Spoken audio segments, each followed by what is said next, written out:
se retrouve aujourd'hui avec Arthur de chez Jumping pour nous présenter le bridon New York. Arthur, peux-tu m'expliquer les technicités et surtout comment s'ajuste ce bridon? Ouais, alors ce bridon-là, en fait, on l'a vraiment développé et pensé pour vraiment avoir un bridon qui soit beaucoup plus ergonomique sur la tête du cheval. L'idée, en fait, c'est d'avoir déjà un bridon qui a la particularité de pouvoir complètement tenir en place sans la tension du mort. Je vois, il n'y a pas de sous-gorge sur le Ouais, bridon. en fait, le bridon a été complètement retravaillé, donc on a juste une tétière assez confort, un frontal V pareil avec quand même de la place pour vraiment laisser au bridon la place de venir se placer. Et donc juste avec un seul montant, cette partie-là qui est pour moi plus une sous-gorge déportée qui elle apporte le maintien en fait, qui va venir se placer juste sous la joue.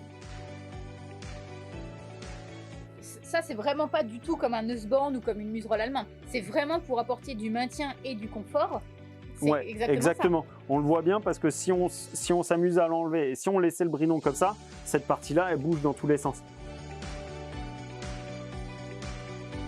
Là, je vois en plus de ça qu'il est entièrement partout doublé. Ouais. Donc, il est vraiment hyper confortable.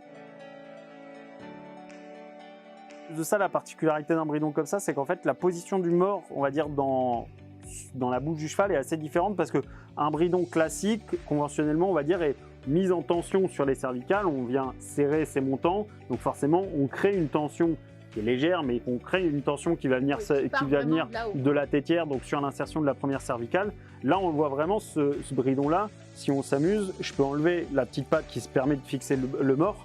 Là, en soi, le mort, je vais presque dire, tient en place de par la petite partie là, mais c'est surtout, on voit bien qu'encore une fois, le bridon, il est complètement en place. Donc en fait, cette petite patte en cuir n'est pas un montant, on va pas venir se mettre en tension sur le montant, on va venir juste l'ajuster pour qu'il y ait, on va dire, vraiment la bonne place du mort. Et là, le mort est vraiment juste posé dans la bouche du cheval. Et comment je sais si ce bridon-là est bien ajusté? Parce que je vois qu'il y a un ajustement ici et là aussi.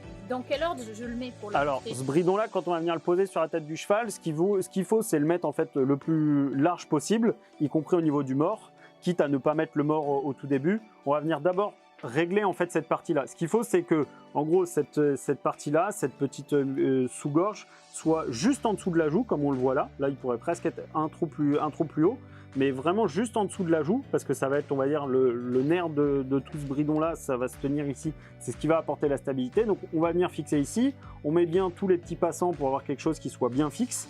Ensuite, on va venir mettre cette petite partie-là au contact.